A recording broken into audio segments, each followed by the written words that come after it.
Hello friend, स्वागत है आप सभी का अपने चैनल आज क्लास में। आज के इस वीडियो में संस्कृत के आप दूसरे प्रैक्टिस सेट को यहां पे सॉल्व कीजिएगा। इस प्रैक्टिस सेट में 30 महत्वपूर्ण ऑब्जेक्टिव प्रश्न हैं जो 2021 बोर्ड एग्जाम के लिए काफी महत्वपूर्ण है। तो एक भी प्रश्न को आपको स्किप नहीं करना है, शुरू से अंत तक देखना है और लास्ट में हमें कमेंट करके बताना है कि आपने 30 में से कितना सही किया। रोज प्रैक्टिस सेट सुबह 9 बजे चलता है, तो आप लोग लाइव आना मत भूलिए। और यहाँ पे देखिए प्रैक्टिस सेट करने का बहुत सारा फायदा है। जो आपके पिछले प्रश्न है जो आप याद कर चुके हैं उनका ये प्रैक्टिस सेट क्या करता है, रिवीजन कराता है, साथ में आपको बताता है कि आपकी तैयारी कितनी हुई है। तो प्रैक्टिस सेट आप लोग मिस मत कीजिएगा। डेली सुबह 9 बजे यहाँ पे प्रैक्टिस सेट चलता है, तो आप लोग जरूर आइएगा।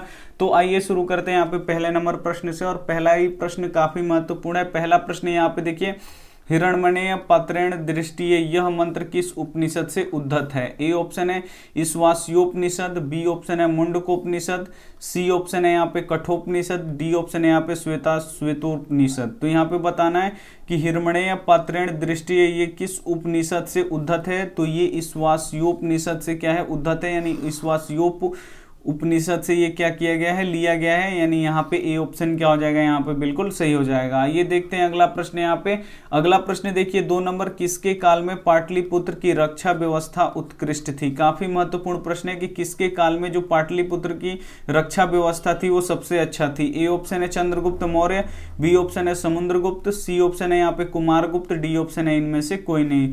तो किनके शासनकाल में पटना की रक्षा व्यवस्था उत्कृष्ट थी। तो चंद्रगुप्त मौर्य के शासनकाल में जो पटना की सुरक्षा व्यवस्था थी वो सबसे अच्छा थी। यानी यहाँ पे ए ऑप्शन क्या हो जाएगा, यहाँ पे बिल्कुल सही हो जाएगा। ये देखते हैं अगला प्रश्न। यहाँ पे अगला प्रश्न यहाँ पे देखिए 3 नंबर, सिखों के 10वें गुरु कौन थे। काफी महत्वपूर्ण प्रश्न है कि सिखों के 10वें गुरु कौन थे। ए ऑप्शन है गुरु नानक, बी ऑप्शन है गुरु तेग बहादुर, सी ऑप्शन है यहाँ पे गुरु गोविंद सिंह, डी ऑप्शन है यहाँ पे गुरु रामदास। तो यहाँ पे बताना है कि सिखों के 10वें गुरु कौन थे। तो यहाँ पे सिखों के 10वें गुरु कौन थे, गुरु गोविंद सिंह जी थे। यानी यहाँ पे क्या हो जाएगा, सी ऑप्शन क्या हो जाएगा, यहाँ पे बिल्कुल सही हो जाएगा। और ये भी आता है कि सिखों के प्रथम गुरु कौन है। तो सिखों के प्रथम गुरु गुरु नानक है, और ये ही गुरु नानक हैं जिन्होंने सिख धर्म का स्थापना किया था। और ये जो गुरु गोविंद सिंह है जो 10वें गुरु हैं, उनका जन्म कहाँ पे हुआ था, तो पाटलिपुत्र यानी पटना में हुआ था। तो ये भी आपको साथ में याद रखना है। आइए देखते हैं अगला प्रश्न। यहाँ पे अगला प्रश्न यहाँ पे देखिए 24 नंबर, 4 नंबर प्रश्न काफी महत्वपूर्ण है। नीतिकार आलस्य को क्या मानते हैं। जो नीतिकार हैं वो आलस्य को क्या मानते हैं। ए ऑप्शन है गुण, बी ऑप्शन है शत्रु, सी ऑप्शन है मित्र, डी ऑप्शन है यहाँ पे धर्म। तो यहाँ पे बताना है कि जो नीतिकार हैं वो आलस्य को क्या मानते हैं। तो वो शत्रु मानते हैं। यानी यहाँ पे क्या हो जाएगा, बी ऑप्शन क्या हो जाएगा, यहाँ पे बिल्कुल सही हो जाएगा। ये देखते हैं अगला प्रश्न। यहाँ पे अगला देखिए प्रश्न यहाँ पे 5 नंबर, ऋग्वेद में कितनी महिला ऋषिकाओं का वर्णन प्राप्त है। काफी महत्वपूर्ण प्रश्न है। जो ऋग्वेद है उसमें कितनी महिला ऋषिकाओं का वर्णन प्राप्त है। ए ऑप्शन है 24, बी ऑप्शन है 25, सी ऑप्शन है यहाँ पे 23, डी ऑप्शन है यहाँ पे 26। तो कितनी महिला ऋषिकाओं का वर्णन है, तो 24 महिला ऋषिकाओं का वर्णन है। यानी यहाँ पे ए ऑप्शन क्या हो जाएगा, यहाँ पे बिल्कुल सही हो जाएगा। वीडियो को अभी तक आपने लाइक नहीं किए हैं तो आप प्लीज वीडियो को लाइक भी कर दीजिए। और आप लोग शुरू से अंत तक देखिएगा, शुरू से अंत तक देखिएगा तो आप लोग 30 प्रश्न देखिएगा। 30 प्रश्न आपको देखने को मिलेंगे। उसमें से आपको कुछ प्रश्न याद होंगे, कुछ नहीं याद होंगे। तो जो प्रश्न याद होंगे उसका तो रिवीजन हो जाएगा। जो प्रश्न आपको याद नहीं है तो उसे आप लोग क्या करिए, लिख के याद कर लीजिए। अगर ऐसे आप लोग पढ़ाई कीजिएगा तो पूरे यहाँ पे बोर्ड में, बोर्ड एग्जाम में एक भी प्रश्न आपसे नहीं छूटेगा। अभी देखिए एक बच्चे पूछ रहे थे हमसे कि सर 70% ऑब्जेक्टिव हो गया है क्या। तो ये बिल्कुल गलत बात है। ऐसा अभी बोर्ड ने कुछ नहीं किया है। जो सिलेबस, एक और प्रश्न पूछ रहे हैं कि सर सिलेबस कौन कौन कटा है। अभी बोर्ड ही नहीं क्लियर किया है कि कौन कौन सिलेबस पढ़ना है। पूरा अभी कटौती करके बताया ही नहीं है कि कौन कौन सिलेबस हटेगा, कौन कौन रहेगा। तो अभी इसके चक्कर में नहीं पढ़ना है। अभी बोर्ड ही कुछ नहीं क्लियर किया है कि 70% ऑब्जेक्टिव। ये तो पूरा गलत बात है कि 70% ऑब्जेक्टिव होगा। ऐसा बोर्ड कहा ही नहीं है। बोर्ड ये कहा है कि सिलेबस में कटौती होगा, लेकिन वो भी अभी क्लियर करके नहीं बताया कि कितना कटौती हुआ है। तो ये आपको समझ में आ गया होगा, क्योंकि ये कॉमेंट हमें बार बार आ रहे थे तो सोचे हम आपको बता दें। यहाँ पे देखिए 6 नंबर प्रश्न है, शंकर चरित्र के रचनाकार कौन है। काफी महत्वपूर्ण प्रश्न है कि शंकर चरित्र के रचनाकार कौन है। ए ऑप्शन है पंडित छामाराव, बी ऑप्शन है यहाँ पे वनमाला भावलकर, सी ऑप्शन है यहाँ पे विजयांका, डी ऑप्शन है यहाँ पे मिथिलेश कुमारी मिश्र। तो काफी महत्वपूर्ण प्रश्न है कि शंकर चरित्र के रचनाकार कौन है। तो शंकर चरित्र के रचनाकार कौन है, पंडित क्षमाराव हैं, यानी यहाँ पे क्या हो जाएगा, ए ऑप्शन क्या हो जाएगा यहाँ पे बिल्कुल सही हो जाएगा। ये देखते हैं अगला प्रश्न यहाँ पे। अगला प्रश्न देखिए यहाँ पे 7 नंबर, काफी महत्वपूर्ण है, भारत की शोभा से कौन प्रसन्न होते हैं। काफी महत्वपूर्ण प्रश्न है। ए ऑप्शन है ईश्वर, बी ऑप्शन है दैत्य, सी ऑप्शन है आलसी, डी ऑप्शन है क्रोधी। तो भारत की शोभा से कौन प्रसन्न होते हैं, तो भारत की शोभा से कौन प्रसन्न होते हैं, तो ईश्वर है वो प्रसन्न होते हैं, यानी यहाँ पे ए ऑप्शन क्या हो जाएगा यहाँ पे बिल्कुल सही हो जाएगा। ये देखते हैं अगला प्रश्न यहाँ पे। अगला प्रश्न देखिए 8 नंबर, शैशव संस्कार कितने होते हैं। काफी महत्वपूर्ण प्रश्न है कि जो शैशव संस्कार होते हैं वो कितने होते हैं। ए ऑप्शन है यहाँ पे 6, बी ऑप्शन है यहाँ पे 5, सी ऑप्शन है यहाँ पे 4, डी ऑप्शन है यहाँ पे 3। तो यहाँ पे सही जवाब हो जाएगा सी, यानी जो शैशव संस्कार होते हैं वो कितने संस्कार होते हैं, तो 4 संस्कार होते हैं, यानी यहाँ पे सी ऑप्शन क्या हो जाएगा यहाँ पे बिल्कुल सही हो जाएगा। ये देखते हैं अगला प्रश्न यहाँ पे, अत्येष्टि संस्कार कब होता है। काफी महत्वपूर्ण प्रश्न है कि अत्येष्टि संस्कार कब होता है। ए ऑप्शन है मरने के बाद, बी ऑप्शन है जन्म से पहले, सी ऑप्शन है शिक्षा प्राप्त करते समय, डी ऑप्शन है विवाह से पहले। तो जो अत्येष्टि संस्कार है वो कब होता है, तो मरने के बाद होता है, यानी यहाँ पे क्या हो जाएगा, ए ऑप्शन क्या हो जाएगा यहाँ पे बिल्कुल सही हो जाएगा। ये देखते हैं अगला प्रश्न यहाँ पे।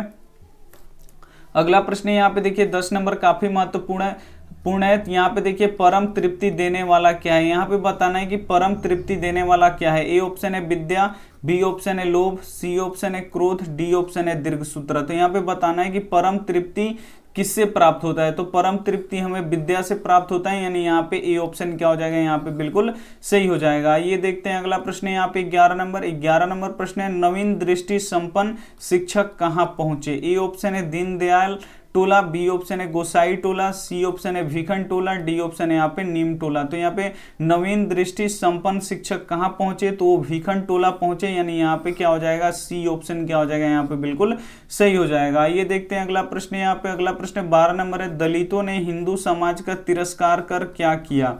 ए ऑप्शन है मरणांतरण, बी ऑप्शन है धर्मांतरण, सी ऑप्शन है मर्मांतरण, डी ऑप्शन है अंतरात्मरण। तो यहाँ पे बताना है कि दलितों ने हिंदू समाज का तिरस्कार करके क्या किया, तो धर्मांतरण किया, यानी यहाँ पे अपना धर्म परिवर्तन किया, यानी यहाँ पे बी ऑप्शन क्या हो जाएगा यहाँ पे बिल्कुल सही हो जाएगा। ये देखते हैं अगला प्रश्न यहाँ पे 13 नंबर प्रश्न है। यहाँ पे देखिए स्वामी दयानंद कौन थे। जो स्वामी दयानंद थे वो कौन थे। ए ऑप्शन है शिक्षाविद, बी ऑप्शन है समाजोद्धारक, सी ऑप्शन है धर्म उपदेशक, डी ऑप्शन है राजनीतिज्ञ। तो जो स्वामी दयानंद थे वो काफी महत्वपूर्ण आदमी थे। जो स्वामी दयानंद थे वो एक समाज उद्धारक थे, यानी समाज की भलाई करने वाले थे, यानी यहाँ पे बी ऑप्शन क्या हो जाएगा यहाँ पे बिल्कुल सही हो जाएगा। ये देखते हैं अगला प्रश्न यहाँ पे। अगला प्रश्न यहाँ पे देखिए 14 नंबर, कालिदास ने किस गंगा का वर्णन किया है। काफी महत्वपूर्ण है। जो कालिदास है वो किस गंगा का वर्णन किए हैं। ए ऑप्शन है बूढ़ी गंगा, बी ऑप्शन है मंदाकिनी, सी ऑप्शन है यमुना, डी ऑप्शन है यहाँ पे कावेरी। तो यहाँ पे बताना है कि जो कालिदास हैं वो किस नदी का वर्णन किए हैं। तो कालिदास मंदाकिनी नदी का वर्णन किए हैं, यानी यहाँ पे क्या हो जाएगा, बी ऑप्शन क्या हो जाएगा यहाँ पे बिल्कुल सही हो जाएगा। ये देखते हैं अगला प्रश्न यहाँ पे। अगला प्रश्न देखिए 15 नंबर, व्याघ्रपथिका कथा किस ग्रंथ से उद्धत है, यानी किस ग्रंथ से लिया गया है। जो व्याघ्रपथिका कथा है वो किस ग्रंथ से लिया गया है। ए ऑप्शन है हितोपदेश, बी ऑप्शन है पंचतंत्र, सी ऑप्शन है नीति शतक, डी ऑप्शन है यहाँ पे नीति श्लोका। तो यहाँ पे देखिए जो व्याघ्रपथिका कथा है वो किस ग्रंथ से उद्धत है। तो हितोपदेश से ये उद्धत है, यानी यहाँ पे क्या हो जाएगा, ए ऑप्शन क्या हो जाएगा यहाँ पे बिल्कुल सही हो जाएगा। ये देखते हैं अगला प्रश्न यहाँ पे। अगला प्रश्न है यहाँ पे 16 नंबर, ईद स्वर्णम कंगणम गृहताम किसने कहा। ए ऑप्शन है पथिका, बी ऑप्शन है कथाकार, सी ऑप्शन है बाघ, डी ऑप्शन है दानी। तो ये बात किसने कहा, तो बाघ था, उसके हाथ में सोने का कंगन था, तो उसी ने कहा था, यानी यहाँ पे सी ऑप्शन क्या हो जाएगा यहाँ पे बिल्कुल सही हो जाएगा। वीडियो अच्छी लग रही हो तो आप लोग प्लीज वीडियो को लाइक कर दीजिए। यहाँ पे देखिए 17 नंबर प्रश्न काफी महत्वपूर्ण है, और ये सभी प्रश्न जो काफी ही महत्वपूर्ण है आपके बोर्ड एग्जाम के लिए।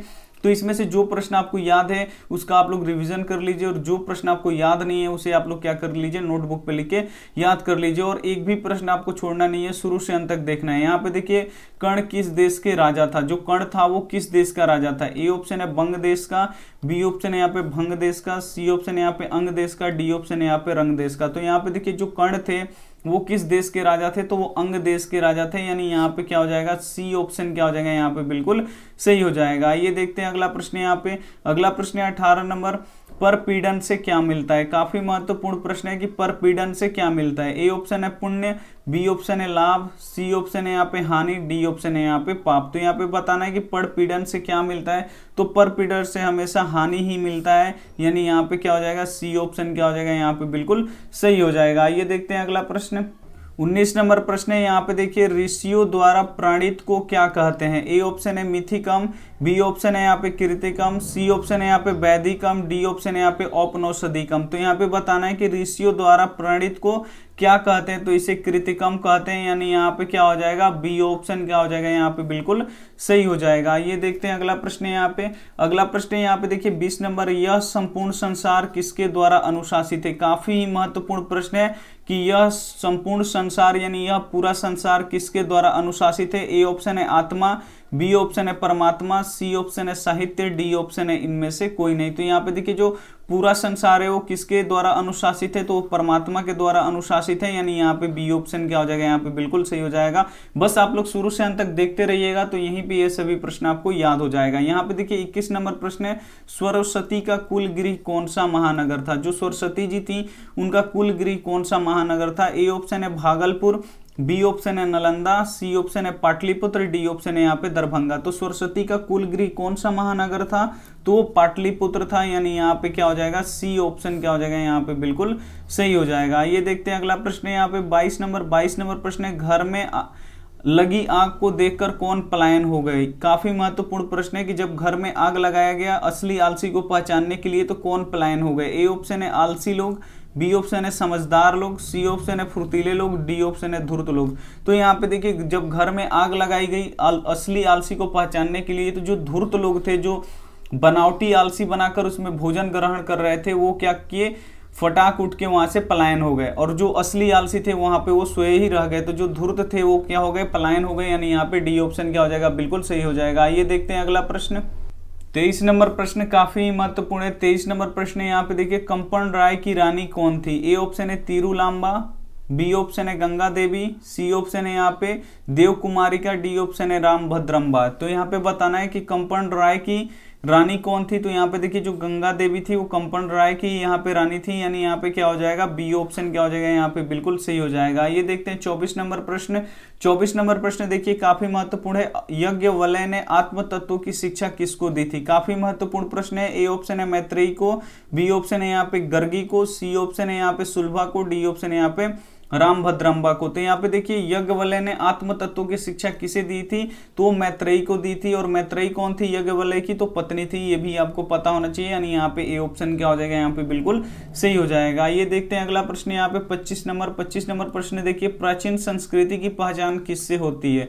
जो प्राचीन संस्कृति है उसकी पहचान किससे होती है। ए ऑप्शन है धर्मों से, बी ऑप्शन है संस्कारों से, सी ऑप्शन है यहाँ पे कर्मों से, डी ऑप्शन है यहाँ पे धन से। तो प्राचीन संस्कृति की पहचान किससे होती है, तो संस्कारों से होती है, यानी यहाँ पे क्या हो जाएगा, बी ऑप्शन क्या हो जाएगा यहाँ पे बिल्कुल सही हो जाएगा। आइए देखते हैं अगला प्रश्न यहाँ पे। अगला प्रश्न है यहाँ पे देखिए 26 नंबर प्रश्न है, बिन बुलाए कौन आता है। काफी महत्वपूर्ण प्रश्न है। ए ऑप्शन है सज्जन, बी ऑप्शन है दुर्जन, सी ऑप्शन है मूर्ख, डी ऑप्शन है इनमें से कोई नहीं। तो बिन बुलाए हमेशा कौन आता है, तो मूर्ख आता है, यानी यहाँ पे क्या हो जाएगा, सी ऑप्शन क्या हो जाएगा यहाँ पे बिल्कुल सही हो जाएगा कि बिन बुलाए कौन आता है, तो मूर्ख आता है। आइए देखते हैं अगला प्रश्न है यहाँ पे 27 नंबर प्रश्न है, करमवीर राम प्रवेश राम के परिवार में सदस्यों की कुल संख्या कितनी थी। ए ऑप्शन है 4, बी ऑप्शन है 6, सी ऑप्शन है 8, डी ऑप्शन है 10। तो यहाँ पे करमवीर राम प्रवेश के परिवार में सदस्यों की कुल संख्या कितनी थी, तो 4 थी। काफी महत्वपूर्ण प्रश्न है ये, तो यहाँ पे ए ऑप्शन क्या हो जाएगा बिल्कुल सही हो जाएगा। आइए देखते हैं अगला प्रश्न यहाँ पे 28 नंबर प्रश्न है, मंदाकिनी वर्णम पाठ रामायण के किस कांड से संग्रहित है। ए ऑप्शन है आयरण कांड, बी ऑप्शन है अयोध्या कांड, सी ऑप्शन है स्कंधा कांड से, डी ऑप्शन है यहाँ पे सुंदर कांड से। तो यहाँ पे देखिए मंदाकिनी वर्णम या जो पाठ है वो रामायण के किस कांड से संग्रहित है, तो ये अयोध्या कांड से संग्रहित है, यानी यहाँ पे क्या हो जाएगा, बी ऑप्शन क्या हो जाएगा यहाँ पे बिल्कुल सही हो जाएगा। आइए देखते हैं अगला प्रश्न यहाँ पे 29 नंबर प्रश्न है, महतराएं भिक्षा याचे किसकी युक्ति है? आइए देखते हैं इसका ऑप्शन यहाँ पे। ए ऑप्शन है यहाँ पे कर्ण की, बी ऑप्शन है यहाँ पे शल्य की, सी ऑप्शन है यहाँ पे शक्र की, डी ऑप्शन है इनमें से कोई नहीं। तो बताना है कि ये किसकी युक्ति थी। तो यहाँ पे सही जवाब हो जाएगा यहाँ पे सी, शक्र की यहाँ पे ये क्या थी, युक्ति थी, यानी यहाँ पे सी ऑप्शन क्या हो जाएगा, यहाँ पे बिल्कुल सही हो जाएगा। ये देखते हैं अगला प्रश्न यहाँ पे 30 नंबर, काफी महत्वपूर्ण प्रश्न है और ये अंतिम प्रश्न है। 30 नंबर प्रश्न है, मीमांसा दर्शन के रचनाकार कौन है? ए ऑप्शन है जैमिनी, बी ऑप्शन है पाणिनि, सी ऑप्शन है पराशर, डी ऑप्शन है सुश्रुत।